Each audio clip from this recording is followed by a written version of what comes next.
샬롬 삼국지 9권 19번째. 만약 위병들이 물을 길어 오르는 길만 끊어 버려도 우리 군사는 절로 어지러워지고 말 것이요. 왕평이 깐깐한 목소리로 다시 그렇게 맞받았으나 소용이 없었다. 마속은 제법 성까지 내어 왕평을 몰아붙였다. 공은 더 이상 어지러운 소리를 하지 마시오. 손자도 말하기를 죽을 곳에 선 뒤에야 살 길이 생긴다라 하지 않았소. 만약 위병이 우리 물길을 끊는다면 족병이 어찌 죽기로 싸우지 않을 수 있겠소. 그때는 한 사람이 적병 100을 당해낼 것이오. 나는 일찍부터 병서를 많이 읽어 숭상께서도 모든 걸 내게 물으시곤 하셨소. 그런데 공이 어찌 내가 하는 걸 막으려 하시오. 마속이 그렇게 나오자 왕평도 더는 마속의 마음을 돌릴 수 없음을 알았다. 생각 끝에 말을 바꾸었다. 좋소이다. 그럼 참군께서는 산 위에다 진체를 세우시오. 하지만 내게도 군사를 좀 나눠 주시오. 산 서쪽 아래편에 작은 진체를 세우게 해 주셨으면 하오. 그래서 양군이 의지하는 형세를 이루게 되면 위병이 와도 서로 도울 수가 있을 것이오. 그러나 마속은 그마저도 들어주려 하지 않았다. 대답 대신 얼굴만 찌푸리고 있는데 문득 한때의 백성들이 몰려왔다. 모두 그 산속에 사는 사람들로 허겁지겁 달려온 그들이 입을 모아 말했다. 위나라 군사들이 몰려오고 있습니다. 그 말을 듣자 왕평은 다시 한번 자기의 주장을 펴고 떠나려 했다. 마속에 마지못해 못마땅한 목소리로 내뱉었다. 공이 굳이 내 말을 듣지 않겠다니 5천 군사를 주겠소. 가서 원하는데 진체를 세우도록 하시오. 하지만 내가 위병을 접으순 뒤 승상 앞에 가서 공을 나눠 가질 생각일랑은 마시오. 하지만 그것도 승낙은 승낙이었다. 왕평은 군사 5천을 이끌고 산 아래 심리되는 곳에 진체를 세운 뒤 자신과 마속의 진체를 친 곳을 그리게 했다.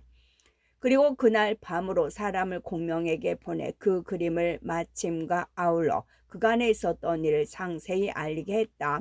한편 가정으로 다가들던 사마이는 먼저 둘째 아들 사마소를 불러 명했다. 너는 가서 앞길을 살펴보아라. 만약 지키는 군사가 있으면 그 자리에 멈춰서고 나아가지 말라. 이에 앞서 달려간 사마소는 얼마 뒤 돌아와 알렸다.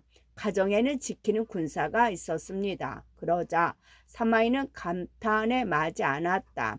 제갈량은 참으로 귀신 같은 사람이로구나. 벌써 사람을 보내 그곳을 지키게 했을 줄은 몰랐다. 힘 안 들이고 지나칠 수 있을 줄 알았던 곳에 군사가 지키고 있는 까닭이었다. 그러나 사마소는 달랐다. 무엇을 보고 왔는지 빙긋 웃으며 말했다. 아버님께서는 어찌하여 스스로 기세를 떨어뜨리려 계십니까? 제가 보기에는 가정을 뺏기는 쉬울 듯 했습니다. 네가 뭘 믿고 그렇게 큰 소리를 치느냐? 사마이가 아들의 말에 한가닥 기대를 걸고 물었다. 사마소가 별로 들뜬 기색 없이 말했다. 제가 그곳에 이르러 직접 살펴보고 알아낸 것입니다. 길가에는 아무런 진체나 목책이 보이지 않고 적병은 모두 산 위로 올라가 있었습니다. 저는 그걸 보고 적을 깨뜨릴 수 있음을 알았습니다. 사마이도 그 말에 기쁨을 감추지 못했다. 정말로 적병들이 산 위에 진을 치고 있다면 이는 하늘이 나로 하여금 공을 이룰 수 있게 해주신 것이리라. 그러고는 얼른 옷을 갈아입은 뒤에 수백 기만 이끌고 직접 족진을 살피러 갔다. 그날 밤 하늘은 맑고 달은 밝았다. 사마이는 몰래 족병이 진을 치고 있는 산 아래 이르러 산을 한 바퀴 돌며 자세히 살펴본 뒤 자기 진체로 돌아갔다. 마속도 산 위에서 적병들이 산을 돌아보는 것을 알았다. 마속은 그가 사마이라는 것도 모르고 크게 비웃으며 말했다. 누구건 살기를 바란다면 감히 이 산을 에워싸지는 못하리라. 그리고 여러 장수들에게 기세 좋게 영을 내렸다. 만약 적병이 몰려오면 모두 산 꼭대기에 붉은 길을 쳐다보고 있으라. 그러다가 그 깃발을 휘두르거든 사방으로 쏟아져 내려가 적병을 짓밟아 버려라. 제 생각에만 쥐에 오히려 위병들이 덤벼주기를 기다리며 하는 소리였다. 한편 진짜로 돌아온 사마이는 가만히 사람을 풀어 가정을 지키는 족의 장수가 누구인지를 알아보게 했다. 얼마 후에 그 중에 하나가 돌아와 알렸다. 산 위에 진체를 지키는 장수는 마량의 아우 마속이라 합니다. 그 말에 사마이가 기쁜 웃음을 지으며 말했다. 실제는 아무것도 없으면서 헛된 이름만 높은 자다. 보잘것없는 재주를 가졌을 뿐이지 공명이 그때의 인물을 쓰고 어찌 이를 그르치지 않을 수 있겠는가. 그런 다음 다시 물었다. 가정 좌우에 따로 적군이 있던가. 산 아래 십리쯤 되는 곳에 왕평이 진재를 얽고 있습니다. 살피러 갔다 돌아온 군사가 아는 대로 대답했다. 알았다. 그렇다면 가정은 우리 것이다. 사마이는 그렇게 말하고 먼저 장압을 불렀다. 장군은 한 갈래 군마를 이끌고 왕평이 달려올 길목을 지키시오. 그리고 이어 신탐과 신이에게 각기 한 갈래 군사를 주며 말했다. 그대들은 저 산을 에워싸라. 먼저 저기 물길어 나르는 길을 끊고 기다리다가 적병이 어지러워지거든 그때 들이치도록 한다. 이에 명을 받은 장수들은 각기 그날 밤 안으로 떠날 채비를 마쳤다. 이튿날 날이 밝자 먼저 장압이 한 갈래 군사를 이끌고 산 뒤로 돌아 떠났다. 왕평이 구워놓는 걸 막기 위한 배치였다. 장압이 자리를 잡았다 싶자 사마이는 크게 군사를 몰아 나갔다. 한 덩이가 되어 촉군이 진을 치고 있는 산 아래에 이른 위병들은 곧 사방을 몇 겹으로 에워쌌다. 마속이 산 위에서 보니 위병들이 산과 들을 덮고 있는데 그 기치며 대우가 매우 엄정했다. 그걸 본 족병들은 모두 간담이 서늘해졌다. 감히 산 아래로 뛰어내려갈 엄두가 나지 않았다. 그것도 모르고 마속은 산 꼭대기에 있는 붉은 길을 크게 휘두르게 했다. 모두 죽기로 뛰쳐내려가 싸울 줄 알았으나 결과는 거꾸로였다. 겁을 먹은 장수와 사졸들이 서로 미루며 한 사람도 움직이려 하지 않았다. 마속은 크게 성이 났다. 스스로 칼을 빼어 장수들을 베어 넘기며 싸우기를 재촉했다. 그제서야 겁을 먹은 장졸들이 마지못해 산을 내려가 위병과 부딪혔다. 그런데 이상한 건 위병이었다. 물러가지도 나아가지도 않고 제자리만 지키니 족병들은 겨우 싸우는 흉내만 내고 산 위로 다시 물러갔다. 적병이 힘을 다해 밀어붙이지 않으니 죽을 곳에 빠졌다는 생각이 들지 않았고 물러날 곳이 있으니 죽기로 싸울 악도 바치지 않았다. 마속도 마침내 일이 제뜻 갖지 못함을 알았다. 얼른 군사들을 진체 안으로 불러들이고 굳게 지키며 밖에서 구원이 오기만을 기다렸다.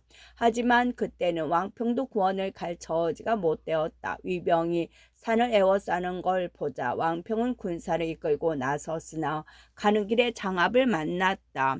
미리 와서 기다린 데에다 군사까지 많으니 왕평이 5천 군사로 어찌해 볼 수가 없었다. 연합은 어울렸다가 힘이 빠지고 세력은 다해 제자리로 쫓겨오고 말았다. 위병들은 마속이 진을 치고 있는 산을 진시부터 술시까지 에워싸고 있었다. 밖에서 구원도 없이 산 꼭대기에 갇히게 되니 족군이 먼저 어려움을 겪게 된 것은 물론이었다. 밥을 지을 물은커녕 목말라도 마실 물이 없자 촉군의 진체는 어지러워지기 시작했다. 그러다가 한밤중이 되자 기어이 일이 더워지고 말았다. 적에게 에워싸인 데다 줄이고 목마른 족군 중에 그 산 남쪽에 있던 일부가 진체를 걷고 산을 내려가 위에 항복해 버렸다. 마속에 막으려 해보았으나 될 일이 아니었다. 거기 힘을 얻은 사마이는 한층 매섭게 족군의 목을 죄었다. 산 둘레에 쭉 불을 놓은 게 그랬다. 사방에 불길이 오르자 족군은 더욱 어지러워졌다. 마속도 마침내는 더 버텨낼 수 없음을 알았다. 남은 군사를 힘몰아 산을 내려온 뒤 서쪽으로 달아났다. 사마이는 일부러 큰 길을 비워두어 그런 마속이 달아날 수 있게 했다. 궁한 짐승을 급하게 몰다가 대몰리느니 보다는 천천히 쫓아 지치기를 기다리려 함이었다. 큰 길을 빠져나간 마속을 뒤쫓게 된 위장은 장압이었다. 짐승 몰듯 마속을 뒤쫓기를 30리쯤 했을까. 문득 앞쪽에서 푹과 피리 소리가 들리더니 한때의 군마가 나타났다. 마속을 보내고 장압을 막아서는 게 어김없이 조건이었다. 장압이 놀라 앞선 장수를 보니 바로 위원이었다. 위원은 칼을 꼬나들고 말을 박자 똑바로 장압에게 덤벼들었다. 장압이 몇 번 싸우는 신용을 하더니 그대로 돌아서서 달아나기 시작했다. 위원은 전세를 뒤집었다 생각했다. 그대로 군사를 휘몰아 장압을 뒤쫓았다. 오래잖아 가정은 다시 족군에게 돌아왔다. 위원은 더욱 기세가 올라 그대로 장압을 뒤쫓았다. 하지만 그게 바로 함정이었다. 한 50리쯤 뒤쫓았을까. 갑자기 함성이 크게 일며 등 뒤 양쪽에서 두 갈래의 보병이 뛰쳐나왔다. 왼쪽은 사마의요, 오른쪽은 사마소였다. 위원은 그제서야 속은 걸 알았다. 급히 군사를 돌리려 하는데 이번에는 그때껏 쫓기기만 하던 장압이 되돌아서서 덮쳐왔다. 세 갈래의 위병이 한 곳으로 몰려 에워싸니 위원은 곧 적병 한가운데 갇히고 말았다. 위원은 좌충우돌 힘을 다해 싸웠으나 적병을 뚫고 나올 수가 없었다. 위원이 그 모양이니 그 아래 장졸들은 더했다. 잠시 동안에 위원의 군사는 태반이 꺾이고 말았다. 그런데 조금만 그대로 가다가는 족군이 끝장나 버릴 것 같을 때였다. 갑자기 한때의 군마가 족군을 에워싼 위병을 뚫고 들어왔다. 위원이 보니 반갑게도 왕평이었다. 이제 나는 살았구나. 위원이 가슴을 쓸며 그렇게 소리쳤다. 군사들도 힘이 배나 솟았다. 왕평이 거느린 군사들과 힘을 합쳐 위병들에게 부딪혀갔다. 그제서야 위병들도 못 견딘 채 물러갔다. 하지만 그 물러감 또한 속임수였음은 곧 드러났다. 위원과 왕평이 겨우 길을 앗아 진체로 돌아간 이게 어찌된 일인가. 진체에 꽂힌 것은 모두가 위의 기치였다. 사마이와 장압이 위원과 왕평을 몰아대고 있는 사이에 신탐과 신의가 그 진체를 휩쓸어 버린 것이었다. 자기 진체에서 신탐과 신의가 군사를 몰고 나오는 걸 보자 낙담한 위원과 왕평은 싸울 마음이 나지 않았다. 그 뒤로 돌아서서 열류성의 고상에게로 의지하러 갔다. 그때 고상은 가정이 적의 손에 떨어졌단 말을 듣고 성 안에 있는 군사를 모조리 긁어모아 달려오는 중이었다. 한참 달리다가 도중에 위원과 왕평을 만났다. 두 분 장군께서는 어찌된 일이시오? 고상이 놀라 물었다. 위원과 왕평은 그간에 있었던 일을 모두 털어놓았다. 듣고 난 고상이 말했다.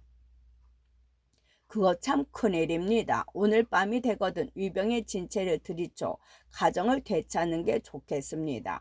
위원과 왕평도 거기 찬동했다. 가정이 얼마나 중요한 것인지는 그들도 공명에게서 들어 알고 있었다. 이에 의논을 맞춘 세 사람은 작은 산 언덕에 숨어 해지기를 기다렸다. 이윽고 날이 저물자 세 사람은 각기 한 갈래 군사를 이끌고 가만히 가정으로 몰려갔다. 가정에 먼저 이른 것은 위원이었다. 그러나 위병이 득실을 거릴 줄 알았던 그곳에는 어린 친 개새끼 한 마리 눈에 띄지 않았다. 위원은 부쩍 의심이 일었다. 감히 앞으로 나아가지 못하고 알맞은 길목 같은 곳을 골라 군사를 매복시켰다. 한참을 기다리니 다시 고상이 이끈 군사가 이르렀다. 적군은 하나도 없고 위원만 나와 맞자 고상이 물었다. 위병은 어디 있습니까? 글쎄 나도 그들이 어디 있는지 모르겠소. 자칫 적의 계략에 걸려들까 두려워 여기서 기다리고 있었던 거요. 위원이 그렇게 대답했다. 그런데 더욱 알 수 없는 것은 왕평이었다. 그곳에 이를 때가 지났건만 보이지 않는 것이었다. 이에 위원과 고상은 한편으로는 국리를 짜 맞추고 한편으로는 왕평을 기다리며 그곳에 머물러 있었다. 갑자기 한 소리 포향이 울리더니 하늘을 찌를 듯한 불길이 솟으며 북소리가 땅을 뒤흔들었다. 기다리는 왕평은 오지 않고 난데없는 위병이 밀려와 위연과 고상에 거느린 군사를 에워싸버렸다. 위연과 고상은 힘을 다해 부딪혔으나 아무래도 빠져나갈 수가 없었다. 위병 한가운데에 갇혀 정신없이 싸우는데 다시 산 뒤편에서 우레 같은 북소리가 울리며 한때의 군마가 지쳐 들어왔다. 바로 기다리고 기다리던 왕평이 이끄는 군사였다. 위연과 고상을 구해낸 왕평은 연류성으로 달아났다. 그러나 그들이 성 아래 이르렀을 때는 또 다른 사태가 기다리고 있었다. 성 근처에서 한때의 군마가 쏟아져 나오는데 앞세운 깃발을 보니 위도독 곽회란 글씨가 뚜렷했다. 곽회가 거기 나타난 경우는 이랬다. 사마이가 모든 공을 독차지할까봐 걱정이 된 곽회와 조지는 미리 머리를 맞대고 의논한 끝에 곽회가 가정을 뺏기로 결정을 보았다. 그러나 곽회가 군사를 나누어 달려갔을 때는 이미 사마이가 가정을 뺏은 뒤였다. 이에 곽회는 지름길로 연류성을 치러 갔다가 위영과 왕평, 고상의 군사를 만나게 된 것이었다. 하지만 뜻밖의 적을 만난 새 족장은 제대로 싸울 수가 없었다. 놀라 허둥대는 군사만 장뜩 잃고 쫓겨났다. 이미 연루성까지 적의 손에 떨어졌으니 이제는 양평관이 걱정되는구려. 우리 모두 그리로 갑시다. 위원은 그렇게 말하며 왕평 고상과 함께 양평관으로 향했다. 한편 곽회는 한바탕 크게 족군을 두들겨 쫓은 뒤에 군사를 거두며 좌우에게 말했다. 내가 비록 가정을 빼앗지 못했으나 연류성을 얻었으니 마찬가지로 큰 공을 세운 셈이다. 그러고는 군사들을 이끌고 성문으로 달려가 외쳤다. 문을 열어라. 곱게 항복하면 목숨을 붙여주리라. 족군 몇몇이 남아 지킬 것쯤으로 여겨 먼저 그렇게 얼러대 본 것이었다. 그런데 이게 어찌 된 일인가. 한 소리 포양과 함께 그때껏 뉘어져 있던 깃대들이 일시에 세워지는데 앞선 큰 깃발에는 평서도독 사마의 7글자가 뚜렷했다. 그뿐만이 아니었다. 사마의 자신도 그 성벽 위에 모습을 드러냈다. 앞을 가린 널판지를 달아올리고 가슴을 보호해주는 나무 난간에 기대 크게 웃으며 소리쳤다. 곽백제는 어찌 이리 늦는가. 곽회는 깜짝 놀랐다. 자신도 모르게 감탄의 소리가 흘러나왔다. 중달의 귀신 같은 헤아림과 재주는 내가 따를 수 없구나. 그리고 절로 풀이 죽어 성 안으로 들어갔다. 사마이가 그런 곽회를 맞아 말했다. 이제 가정을 잃었으니 제갈량은 반드시 달아날 것이요. 공은 자당과 더불어 빨리 그 뒤를 쫓도록 하시오. 그 말에 곽회는 다소곳이 따랐다. 곧 성을 나가 물러가는 족군을 뒤쫓으러 떠났다. 곽회가 떠난 뒤 사마이는 다시 장압을 불러 말했다. 자당과 백제는 나 혼자서 공을 세울까봐 이성을 뺏으러 달려왔던 것이오. 내가 비록 홀로 공을 독차지하려는 것은 아니라 일은 요행이 일이 되고 말았소. 내가 보기에 위연과 왕평, 마속, 고상 등은 틀림없이 양평관으로 몰려갔을 것이외다. 만약 내가 그 관을 치러 가면 제갈량이 반드시 우리 등 뒤를 후릴 것이니 그것은 바로 그 계책에 떨어지게 되는 것이오. 병법에 말하기를 물러나는 군사를 덮치지 말고 궁한 도적을 뒤쫓지 말라고 했으니 우리는 따로 계책을 세웁시다. 장군은 샛길로 가서 물러나는 적병을 막으시오. 나는 야곡으로 가서 그들의 적군을 막겠소. 그러나 적이 맞서면 싸우지 말고 그저 길만 끊어버리시오. 그리 되면 적이 끌고 온 치중은 모두를 빼앗을 수 있을 것이오. 우선은 그 정도로 넉넉하오. 명을 받은 장합은 곧 군사 절반을 이끌고 기국으로 달려갔다. 사마에도 군사를 움직이기 시작했다. 야곡을 뺏은 다음에는 서성을 지날 것이다. 서성은 비록 산골짜기의 작은 성이나 족군이 양식을 감춰둔 곳일뿐만 아니라 천수, 남한, 안정 세 군 모두로 가는 길목이다. 만약 그 성만 얻는다면 세 군을 되찾기는 어렵지 않다. 그렇게 영을 내린 다음 신의와 신탐을 남겨 연류성을 지키게 하고 스스로는 대군과 더불어 약곡으로 떠났다. 울며 마속을 베고 스스로 벼슬을 깎다. 울며 마속을 베고 스스로 벼슬을 깎다. 한편 공명은 마속을 보내 가정을 지키게 했으나 영 마음이 놓이지 않았다. 딴 일에 손이 잡히지 않아 결과만 지켜보고 있는데 문득 왕평이 사람을 보내 도본을 올려왔다는 전갈이 왔다. 공명은 얼른 그 사람을 불러들이고 마속의 진체를 내린 곳에 지형을 상세히 그린 도본을 받았다. 탁자 위에 펼쳐놓고 들여다보던 공명이 갑자기 주먹으로 탁자를 치며 소리쳤다. 마속이 무지에 내 군사를 모두 구덩이로 쓸어 넣었구나. 그 말에 놀란 사람들이 물었다. 승상께서는 무엇 때문에 그토록 놀라십니까? 공명이 단식하듯 말했다. 내가 이 그림을 보니 마속은 중요한 길목을 버려두고 산 위에다 진체를 버렸다.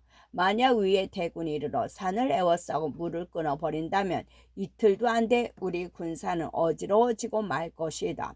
가정을 빼앗긴다면 우리가 어떻게 돌아갈 수 있겠느냐. 장사 양의가 얼른 일어나 말했다. 제가 비록 재주 없으나 마속을 대신하고 그를 이리로 돌려보내겠습니다. 저를 보내주십시오.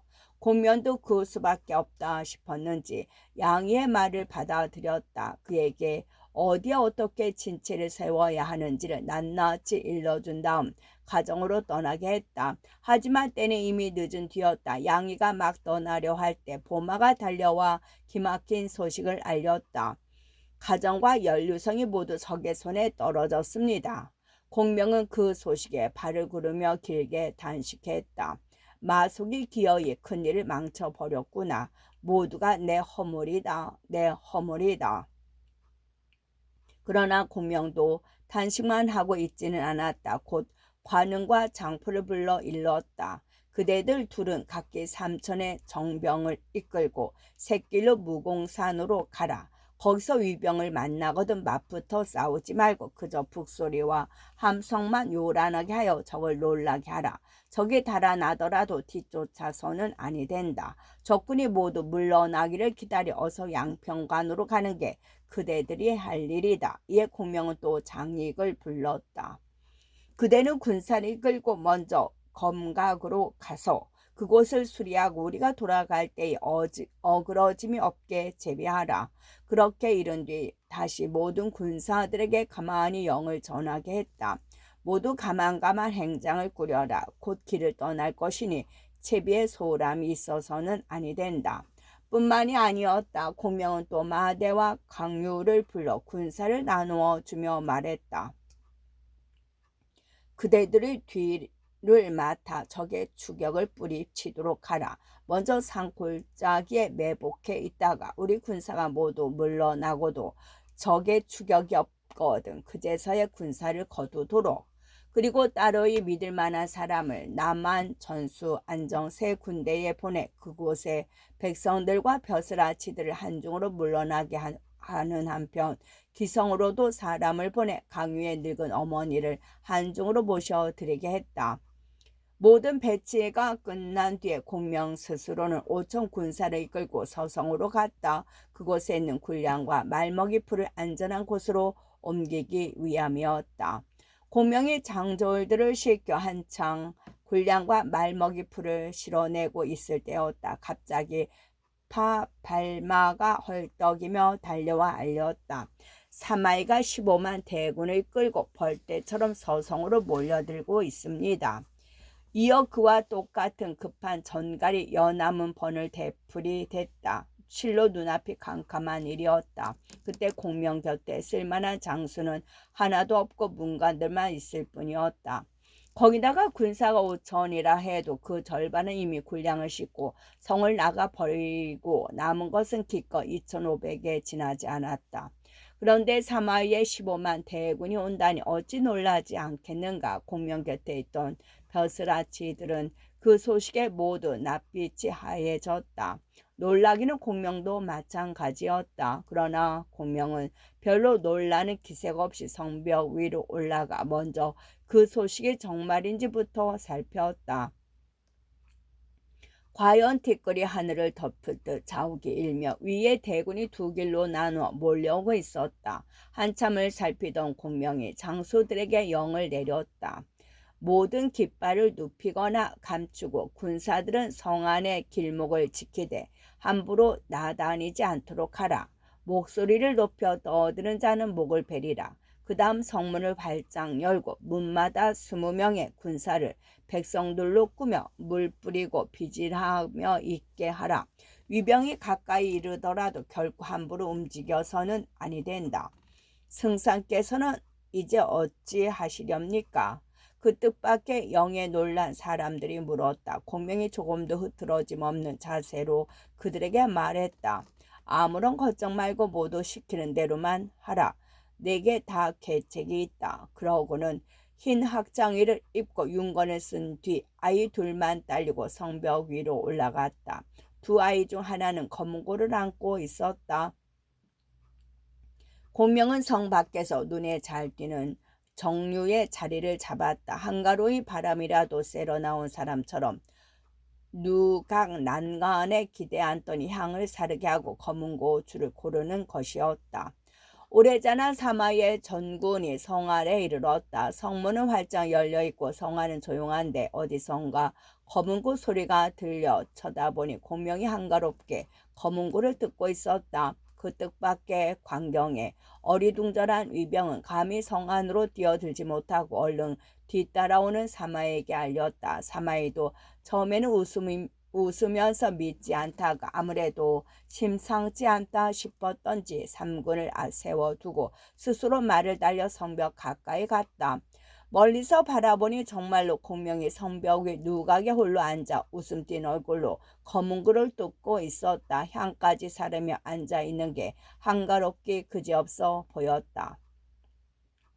사마이는 다시 그 곁을 살펴보았다. 왼쪽에는 한 사내아이가 보검을 받쳐들고 섰고 오른쪽에는 딴 사내아이가 먼지털이를 들고 서 있었다. 열린 성문에는 29명의 백성들이 물을 뿌리며 길을 쓸고 있는데 대군이 밀려와도 아무 일도 없는 듯 제 일만 하고 있었다. 그 모든 걸 살핀 사미는 부쩍 의심이 났다. 꽤 많기로 이름난 공명이 무슨 짓을 꾸미고 있는지 몰라 성 안으로 들어갈 엄두가 나지 않았다. 얼른 전군을 후군으로 삼고 후군은 전군으로 삼아 북쪽산으로 군사를 물렸다. 사마이의 둘째 아들 사마수가 가만히 물었다. 혹시 제갈량이 거느린 군사가 없어 저렇게 꾸민가 아닐까요? 아버님께서는 왜 이토록 서둘러 군사를 물리려 하십니까? 제갈량은 평생 삼가고 조심하는 사람이다. 이제껏 한 번도 위험을 무릅쓰고 일을 꾸민 적이 없다. 이제 크게 성문을 열어둔 것은 반드시 매복이 있다는 뜻이다. 만약 우리가 들어가면 그 계책에 빠지고 만다. 네가 뭘 안다고 떠드느냐. 어서 군사를 물려라. 사마이는 그렇게 아들의 입을 막고 두 갈래 군사를 모두 거두어 물러가 버렸다. 공병은 위병이 멀리 물러간 뒤에야 손뼉을 치며 웃었다. 보고 있던 벼슬아치들은 모두 놀라 마지 않았다. 우르르 공명에게 달려가 물었다. 사마이는 위에 이름난 장수입니다. 이제 15만이나 되는 대군을 이끌고 여기까지 와놓고 승상을 보자마자 물러간 것은 무슨 까닭입니까? 그 사람은 내가 평생 삼가고 조심하는 사람이라 위험을 무릅쓰고 남을 속으려 들지 않을 것이라 보았다. 그래서 내가 하는 양을 보고 반드시 복병이 있을 것이라 여겨 물러난 것이다. 실로 나는 위태로운 짓을 하지 않지만 이번에는 어쩔 수 없어 이런 속임수를 쓰게 되었다. 이제 그 사람은 틀림없이 북쪽산 있는 대로 갔을 것이다. 그 샛길에는 내가 이미 관음과 장포를 매복시켜 두었으니 그는 거기서 정말로 매복을 만날 것이다. 공명이 차근차근 그렇게 일러주었다. 모든 벼슬아치들은 더욱 놀라고 감탄에 마지 않았다. 승상의 깊고 깊은 헤아림은 귀신도 짐작하기 어려울 것입니다. 저희들 소견대로라면 틀림없이 성을 버리고 달아났을 것입니다. 그렇게 잔사를 올리자 공명이 별로 뽐내는 기색도 없이 받았다. 내가 거느린 군사는 2,500분이다. 성을 버리고 달아났다 해도 멀리 가지는 못했을 것이다. 무슨 수로 사마이에게 사로잡히지 않고 배겼겠느냐. 그래 놓고 문득 몸을 일으키더니 손뼉을 치고 크게 웃으며 덧붙였다. 그렇지만 내가 사마이였다면 그렇게 빨리 물러가지는 않았을 것이다. 만약 이 이야기가 사실이라면 공명의 이른바 공성계는 그야말로 그림 같은 승리가 될 것이다. 그러나 연희의 저자가 살았던 시절에는 그런 얘기가 민간의 전설로 떠다녔는지 모르지만 정사에서는 그 자취를 찾을 길이 없다. 특히 진수의 삼국지는 가정의 싸움에서 사마이가 참여한 것조차 알 수 없게 되어 있다.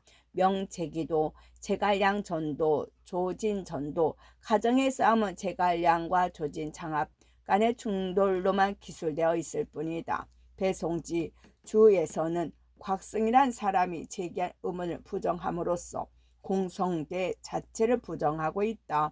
하지만 공명의 물러남이 그렇게 여유 있었던 것 같지는 않다. 공명은 사마이가 반드시 돌아올 것이라고 보아 서성의 벼슬아치들과 백성들을 데리고 한중으로 달아났다.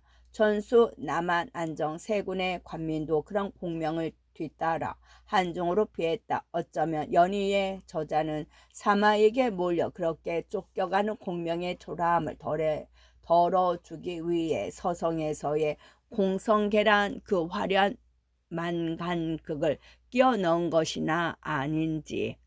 한편 서성에서 물러난 사마이는 공명의 예측대로 무공산 샛길로 접어들었다. 쫓는 사람도 없건만 허겁지겁 군사를 몰아나가는데 문득 상등성에서 함성이 울리며 북소리가 요란했다.